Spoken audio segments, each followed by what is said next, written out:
So hello and welcome to another segment of Intersections, Policy, Program, and Practice Exchange. My name is Elisa Gwilliam, and today I have the pleasure to be speaking with Director of Mental Health America Dutchess, Andrew O'Grady, and Professor of Psychology and Director of the Center of Aging and Disability Policy at Mount St. Mary College and co-founder of NOAR, the National Organization of Adult Addiction and Recovery, Dr. Larry Force.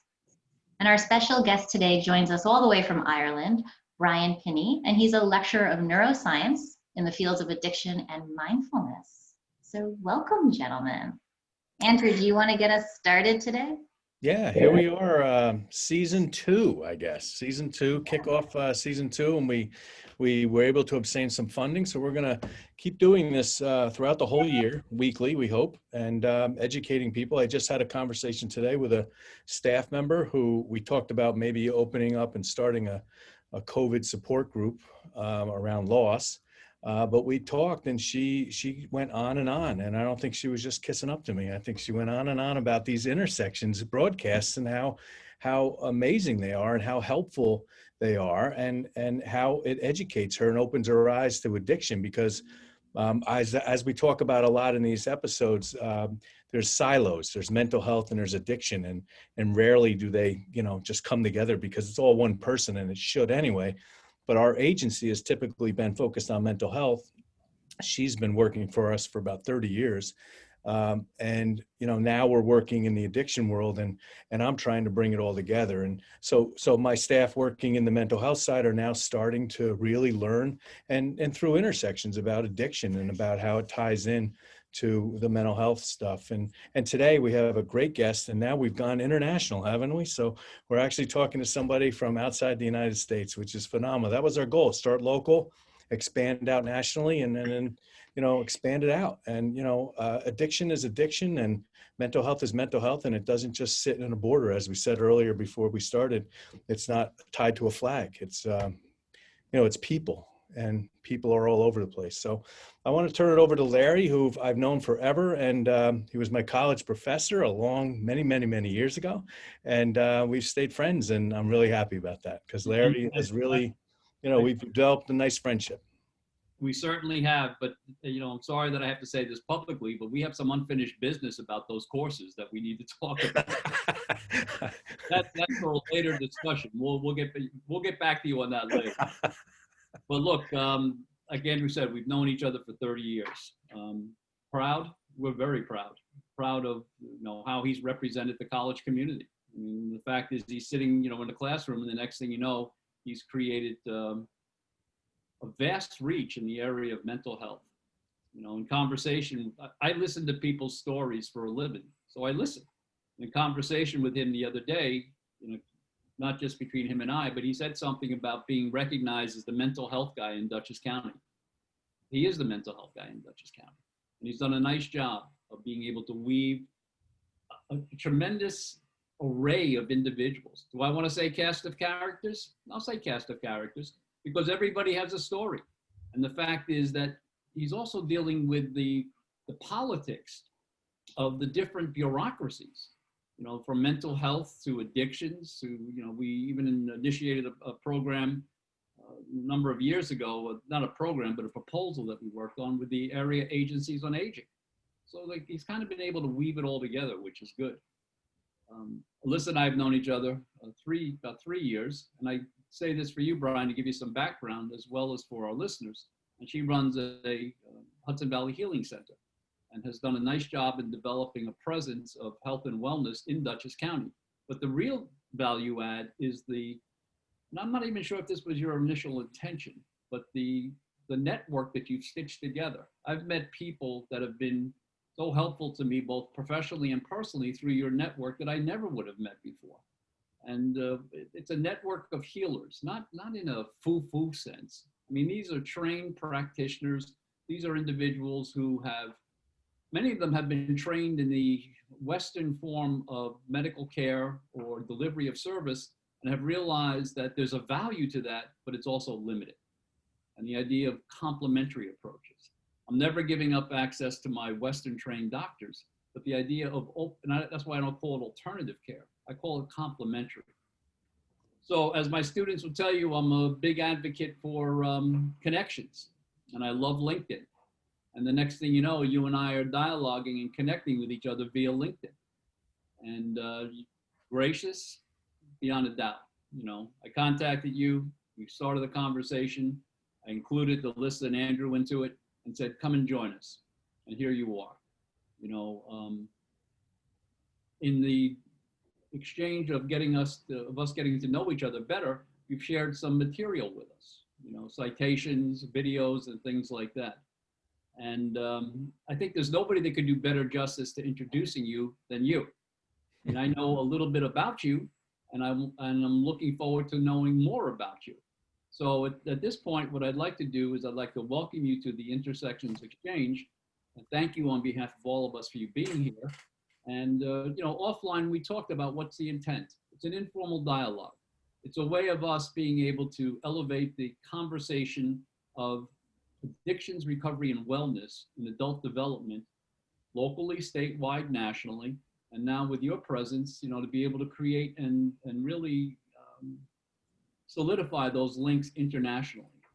In other arenas that I've been involved in across my career, there have been multiple times that I've been in Europe with a paper in my hand. I said to Alyssa and Andrew today in a text, get your passports ready. Because once COVID is over, you know, our intention is to be sitting down face to face with you, us coming to you, and you coming to us. So welcome, Brian. And again, at this point, if you could provide us and our listeners with somewhat of an overview of who you are and how you arrived here. Super, brilliant. Thanks a lot, Larry, and thanks for having me, guys. I'm really delighted to be here. The one thing that really jumped out at me there as well, just before I get into my own story, is like we say addiction knows no boundaries. And it's like the mental health world knows no boundaries either. It works everywhere. Like the addiction is a problem everywhere, and the same strategies work everywhere as well. It's like everything you guys talked about just relates to where we are in Ireland. Like it's great to have these international connections as well. So just to give a little bit of an introduction to myself. So I am 7 years clean now. So I'm in the final year of my PhD. I lecture in the neuroscience of mindfulness and addiction. I released my memoir last year as well. Bonus Time is the name of the book. And I believe I was given a second chance at life 7 years ago after 15 years of chronic heroin addiction. And the name of the book is Bonus Time because I believe I'm living on bonus time because I was given a second chance at life. But really, just to start to give you a backlog into my story of where it started for me. And it really started from the moment I was born because I came into the world with a condition known as intestinal malrotation. Basically, my guts were twisted. And I went under the knife as an infant without a general anesthetic. Now, this is crazy information for people, but it was only in 1985 that the medical practice realized that infants experience pain like normal human beings. It was based on weak neurological evidence. So it was a crazy thing that happened to infants back at the time. But since I've gone back, I've done a degree in psychology, I'm doing a PhD. I've really learned that I was conditioned and primed to fear the world. I was on fight or flight from the moment I was born, and I had complications from that surgery. So for the first year of my life as a baby, I literally cried for one whole year non-stop, and I was really conditioned, primed for a life of anxiety. So I came from a very loving family, but a family with lots of alcohol issues as well. So my dad was an alcoholic, my mom was an alcoholic. And my formative memories growing up are just waiting at the bedroom window, looking out past the netted curtain, waiting for my mum and dad to come home from the pub drunk, driving and fighting when they got home. And I think that really formed my years of just being a very anxious kid. So I mentioned I was a heroin addict for 15 years, but I say this so wholeheartedly that addiction was not my problem. Heroin was not my problem. Anxiety, I was tormented by anxiety and consumed by overthinking. And that really just drove my life. And as soon as I found drugs in my teenage years, there was no going back. It was just, it medicated the earlier problem. And I often say I was never given an anesthetic as an infant. I was looking for that anesthetic into my teens, and I found it in the shape of heroin, and it suited me. In my book, I write about the third chapter is all about the first night I tried heroin, and I call it falling in love. And it was like a warm blanket just wrapped around my soul and protected me from that anxiety. And although we always have a choice, I don't think there was much of a choice for me after that. I found a way to deal with my issues, and I just spent the next 18 years in addiction, but 15 years chronically addicted to heroin. So I won't go into the depths of what I did in addiction. I was a very functional addict for a long time, but I was sort of forced to get clean in 2013. I had to live or die. I lost everything, and I said, well, I'm going to try to get clean.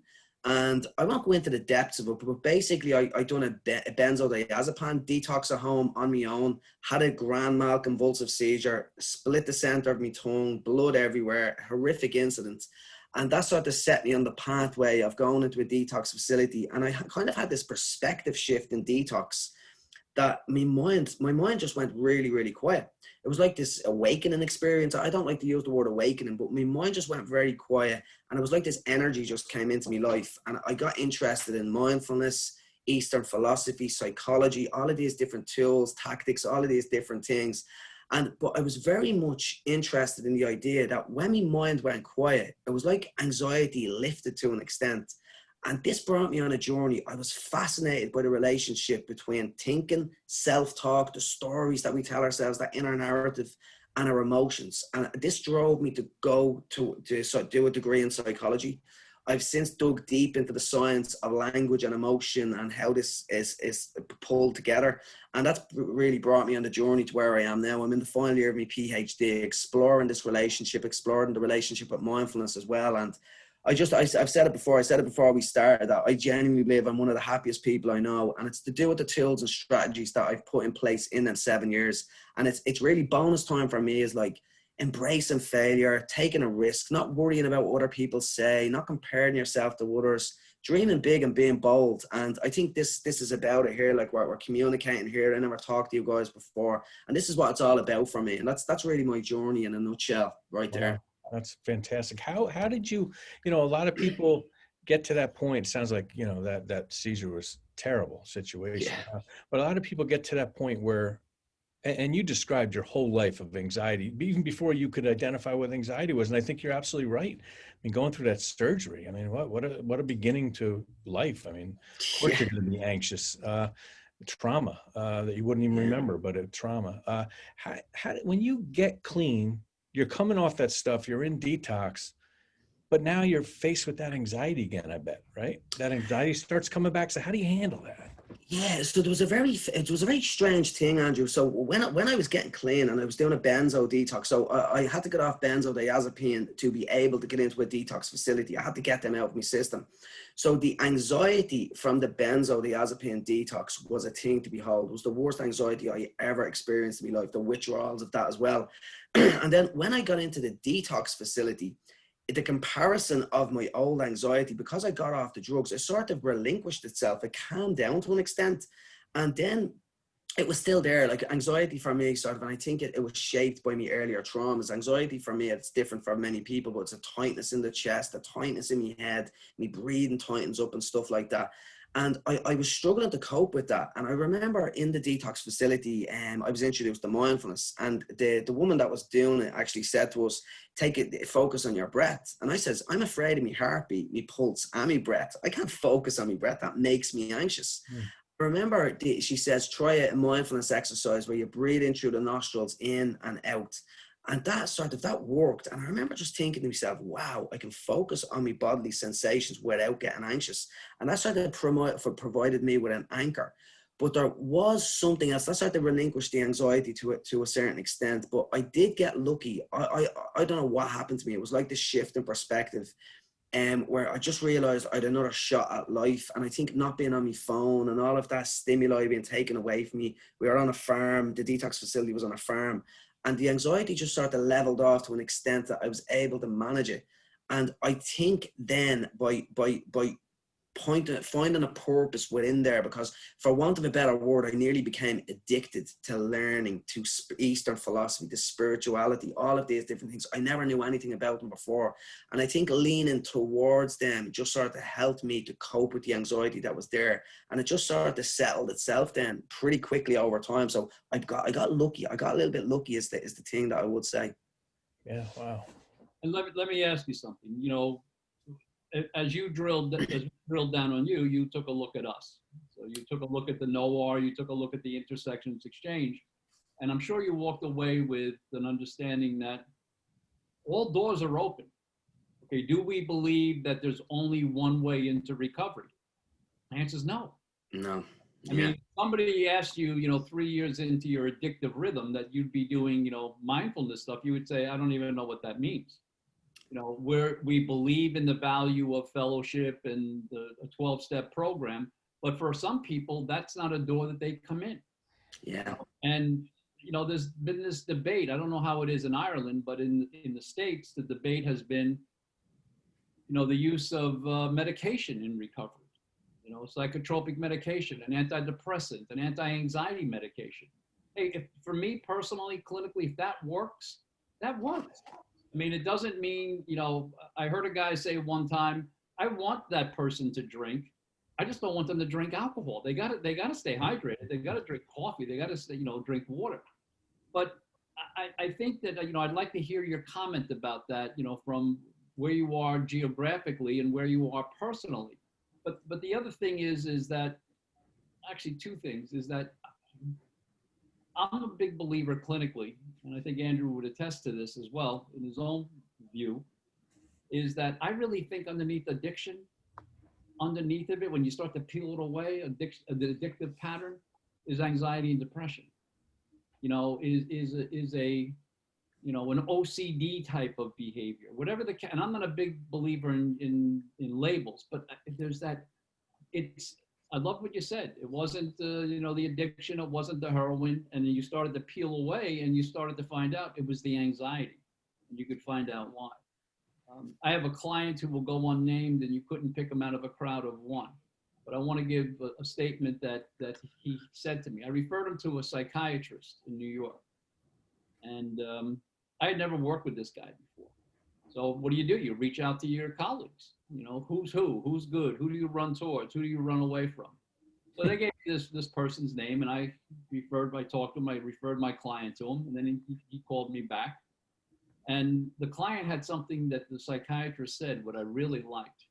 So he gets him on a Zoom call, because we're all living in COVID land now. He gets him on a Zoom call.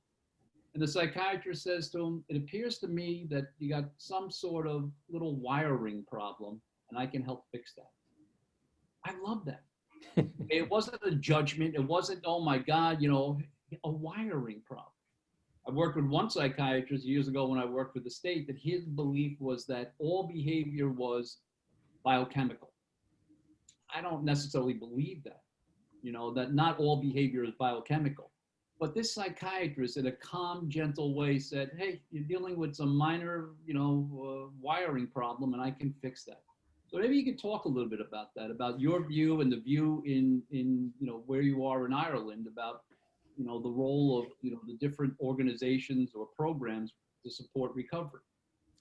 Yeah, it's very much the same, Larry, as well. When I went to a treatment facility after detox, and they were very much in the fellowship route, and it just turned out that fellowship wasn't really for me. Now, my brother has since got clean himself, and fellowship was for him. That worked for him. But it's like, I love the pragmatism that you say there. Whatever works, like if it works, it works. So whatever way that may be, it could be harm reduction. Some people have had so much trauma in their lives that maybe they need to stay on methadone. Maybe they need to have some kind of medication to keep them going.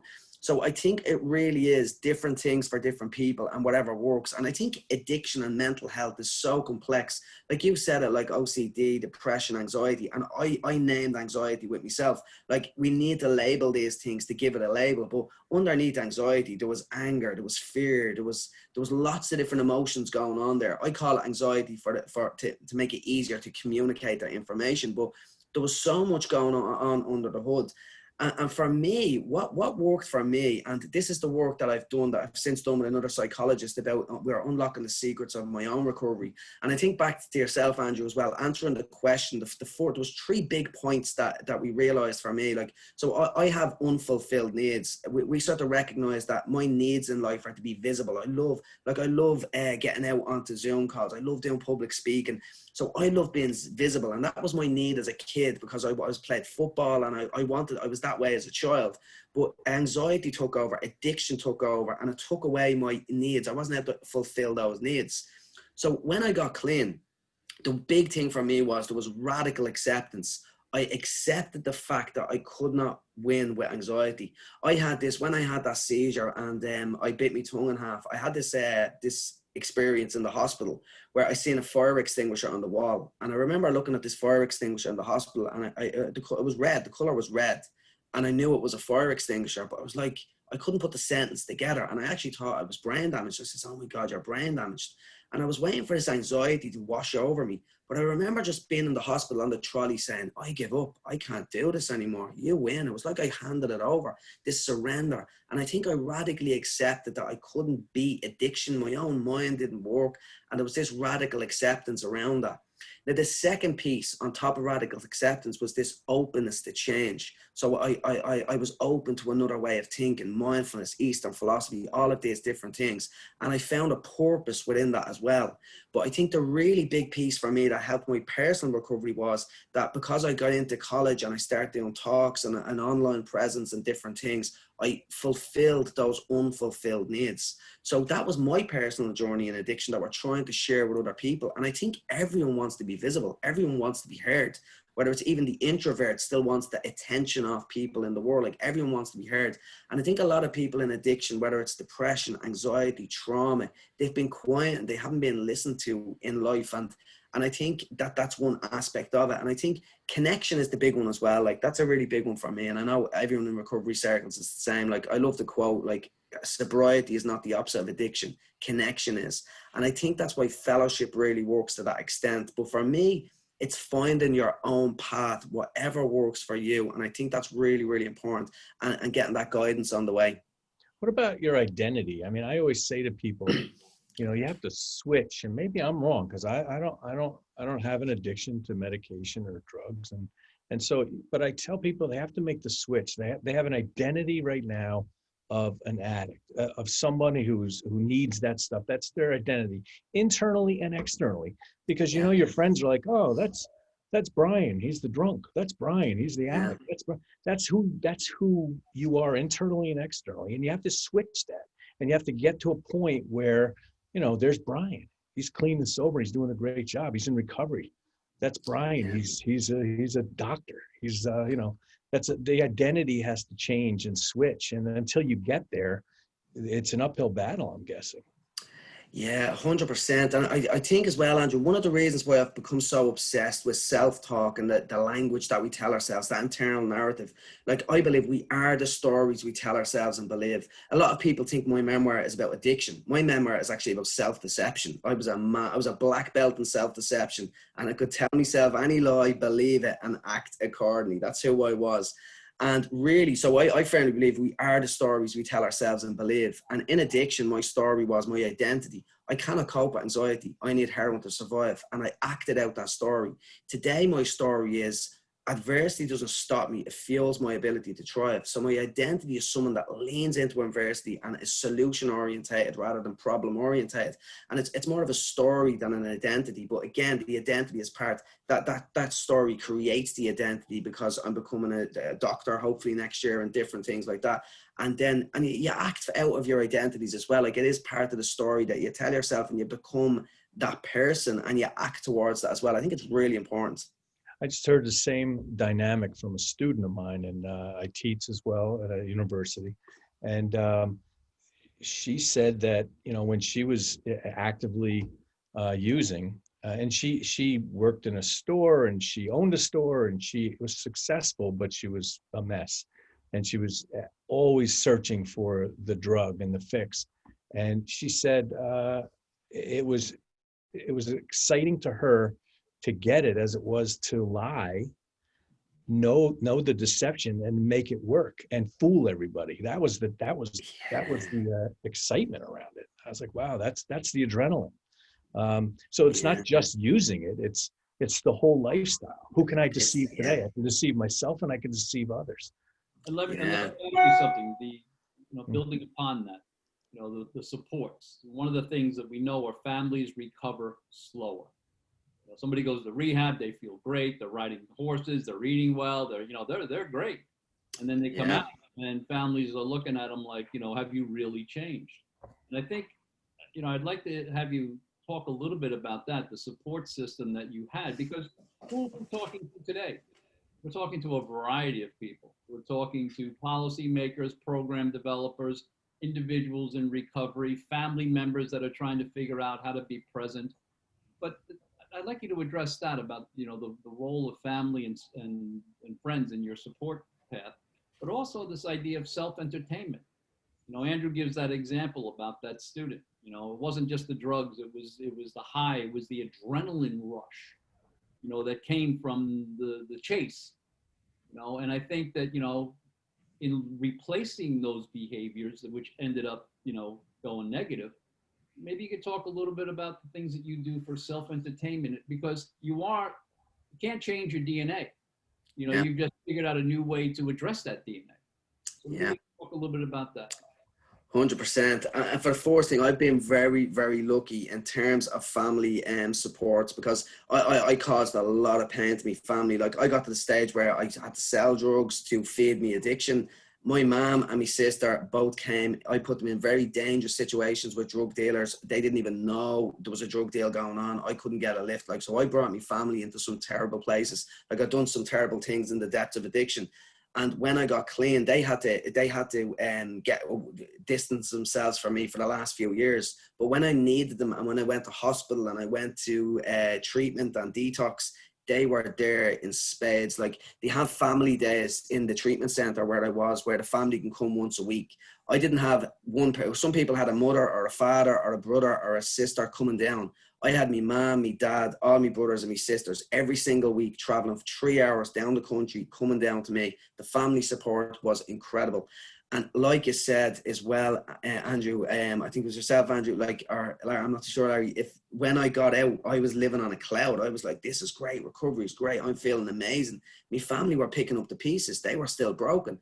They needed more work than me nearly. I still needed a lot of work, but I was on that pink fluffy cloud, like they say in recovery, whereas the family were still like, he's mad. Who is he? We don't even know who he is, because it was still the delusion, even though I had this sort of shift in perspective and I was loving life, I was still a little bit deluded. I wasn't really in the real world, and it was really difficult for them. And I never really I hadn't got the skill set of taking the perspective of others, because addiction is all me. I need my drugs now. I need money for my drugs. I never took anyone else's perspective into account, unless it was the drug dealer and I worried where he was going to be. So I hadn't got that skill. And I didn't know how to take the perspective of my family, and I couldn't really, I numbed my feelings. I couldn't feel their pain. And it was only over the last few years, like I'm 7 years clean now. It took me 3 or 4 years to really start to feel their pain.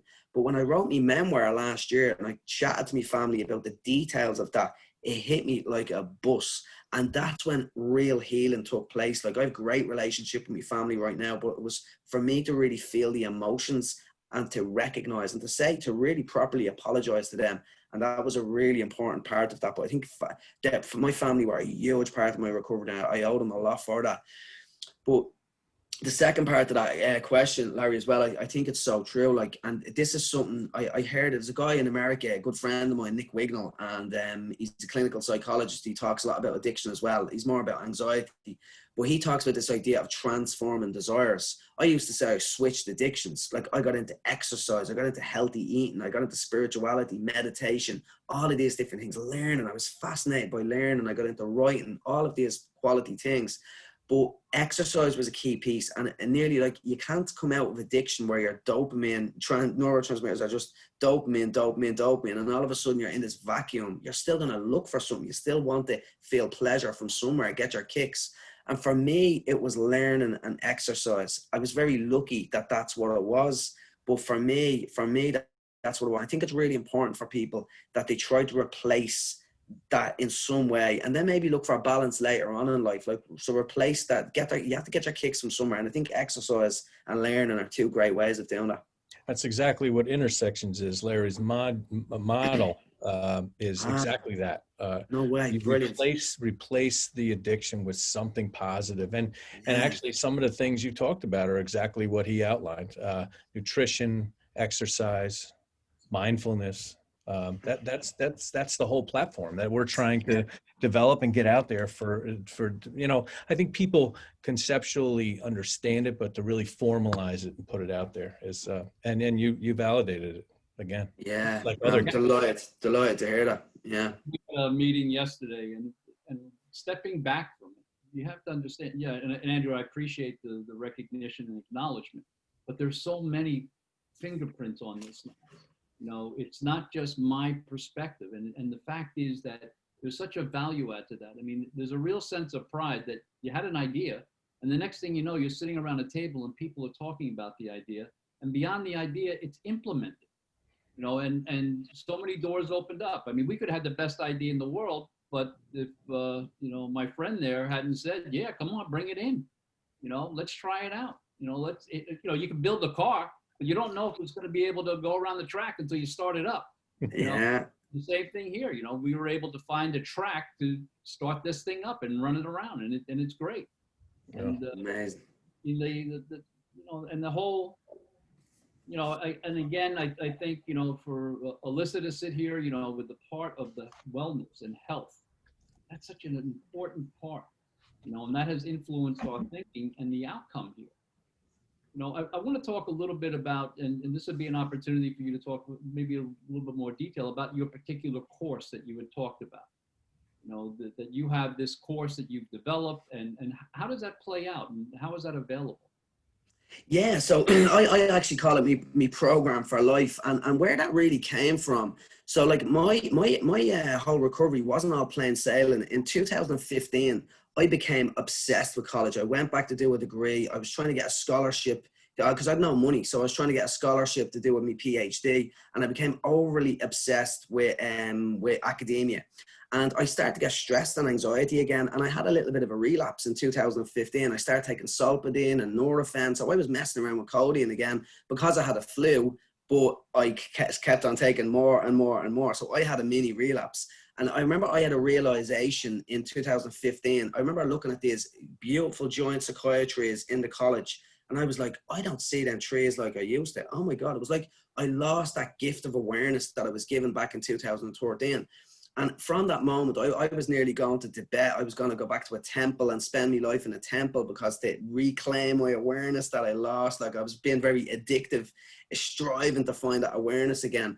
But I began at that moment to develop what I call a program for life. And that program really comes in 3 stages. The main part of it, the foundations of that is awareness. Like I think self-awareness is so critical. Self-observation, like mindful self-observation is the core tool in my recovery as well.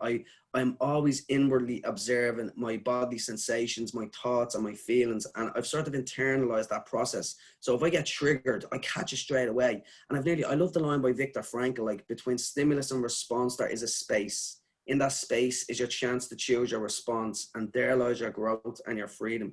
And I think the early stages of my program is about building self-awareness to increase that space. So not only for people in addiction, so you can catch them triggers and you can catch those stressors that might cause you to relapse, but so you can actually just catch any problems in life. Like I remember my book was launched last year on the 29th of March. I was going to be on like the equivalent of the Ellen DeGeneres show in Ireland, big, huge TV show in Ireland. And it got cancelled because of COVID-19. The bookshops closed. The books got locked in the warehouse. It was a disaster of a book launch. But I found myself smiling, looking out the window saying, wow, I was able to catch them negative emotions in full flight. I was living the truth of my book, and it was better than going on a TV show. It was better than selling the books. And that was through the fruits of the foundations of that program. It's all about building self-awareness. The second part of that program, it's really three-tier program. The second part is all about values, and it's living towards your values. And I think that's really, really important. Like I know my values very well. It's like connection. Boldness is a big value of mine, but connection, inner peace, compassion, open-mindedness, core peace as well, and my mental health, my physical health. And I just know my values very well. And it's about taking actions towards your values, because like you've got to be aware of your values, but then you've got to live towards your values of what is important in your life.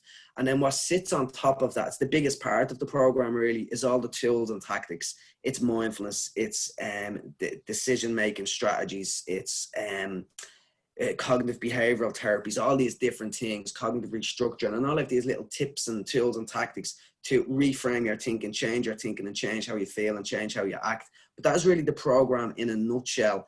A lot of it is based around self-talk, procrastination, motivation, all of these different techniques as well. But I think from a recovery perspective, I think that the first one is the big one, and then building a values-based system to live your life upon. Fantastic summary. I can't wait to read the book. Right. I love your reference to Viktor Frankl. He's one of my favorite. Yeah. Amazing, yes. He used to say, one of my favorite quotes from him is, "Man goes out of his way to give up his freedom." My early days of training, I was trained really in a behavioral paradigm. I remember Skinnerian, right, and Skinner's work saying there's no room for creativity between the S and R bond. Yeah. Stimulus and response. And here's Frankl that's saying that's where it all happens. Yeah, it's amazing. I love that. Yeah, I was a Skinnerian as well. Early days, I was all about Skinner. I don't mean to speak on behalf of you, Andrew, but I think I heard your invite to have Brian ship 25 books to your agency. Absolutely. I'll talk to him offline. I think that's 9 books. I mean, I can see that. I don't mean to be like No, I already had that thought, because Brian, what I do a lot in this show is that I'll contact you later, and I'd like to get some of your books. Maybe you sign them, and we have 3 halfway houses for people in addiction. Amazing. We also have 2,000 clients that are struggling with anxiety, depression, schizophrenia, bipolar, whatever it might be. And I like to give these out to those residents and have them, there's not a lot to do when you're in one of those. You were in one. There's a lot I was in one, yeah. That are productive, and reading these stories and these memoirs are really helpful. And so I'll be in contact with you a little bit later. 100%. And it was funny for me as well. It was books. It was reading books that really opened my eyes. Like, one of my big Bibles is Anthony DeMello's Awareness. Like, his book Awareness was just eye-opening to me. And there's a story at the start of his book that just had a profound impact on me. He talks about this little eagle, and this farmer walked out into his yard and he found an eagle's egg, and he couldn't get it back in the tree. So he put the eagle's egg into his chicken coop. So the little eagle hatched thinking he was a chicken. The years went by, he clucked like a chicken, poked the earth like a chicken, flapped his wings like a chicken. Just thought he was a chicken. Then one day he looked up the sky and he says, "Wow, what's that?" And his little chicken friend says, "Oh, that's the eagle, the king of the skies. But you're just a lowly chicken. You belong to the earth. That's all you'll ever be." And the little eagle died thinking he was a chicken. And Anthony DeMello used to say, he says, that's what most people are. He says they are eagles living as chickens because they're stressed, they're anxious, they're depressed, they don't know their true potential. And I remember thinking, I'm a bloody eagle. I was locked in a chicken coop, a drug-riddled chicken coop all them years. I want to fly. I want to be an eagle. Yeah. And it's just these kind of stories that can have a huge impact on our lives. And you just need that moment of insight, that little light bulb moment that can just help you to look at the world in a different way. Its books are so important. Yeah. I'll tell you, I mentioned those halfway houses, and we have Jim Ball works for us and is part of this project. And he has been showing these intersections broadcasts to all the people in the houses. And when I listen, I always think about that. I'm always in that mindset as we sit here and talk, because I want the message to get across to those individuals. And boy, you're loud and clear, and you're going to be very helpful to those individuals, but anybody else that watches this. So thank you. There's 2 things I'd like to say. Number one, you never know how these things are going to go. This went beyond we could have ever imagined. You've been a tremendous, guest and voice to this. And the other thing is, I feel as though that when this interview is over, that's the last you've seen the 3 of us. It's really long. Brilliant. Loving this. When I finally get to Dublin, Ireland, I'll be landing in Dublin. Yeah, so I'll be asking you to meet me at the airport. Andrew has his willingness to purchase your books. You can tell you he's flying there to get them. Maybe I could do that. Well, Brian, is there anything else at this point? Because there's so much to talk about. And we definitely want to say we want to join us again, because we could talk for another 3 hours. Easy. I just love this so much, and I'm hoping there's a lot I can offer as well. Like, I have a lot of contacts over here in the Rutland Centre, all the big addiction centres over here, and for me, it's crazy that Intersections represents that transform. For me, that's the secret of addiction recovery. I think that's what people need. So I can just see this going into many places. We could talk all day, we really could.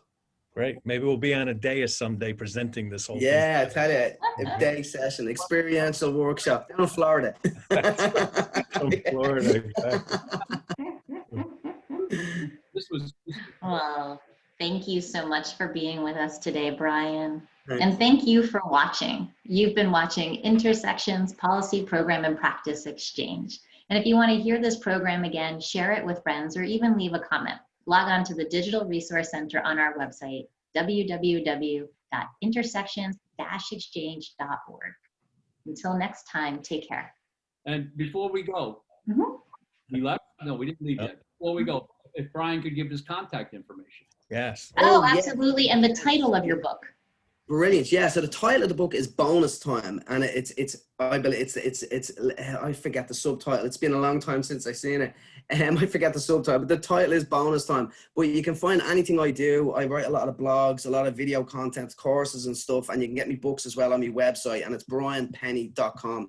BrianPennie, brianpennie.com. So everything is basically there. Awesome. Well, thanks again. It was a pleasure Thanks to so much, have you and guys. get to meet you. And I'm sure we'll be seeing you again real soon. Absolute pleasure. Thanks so much, guys. Bye.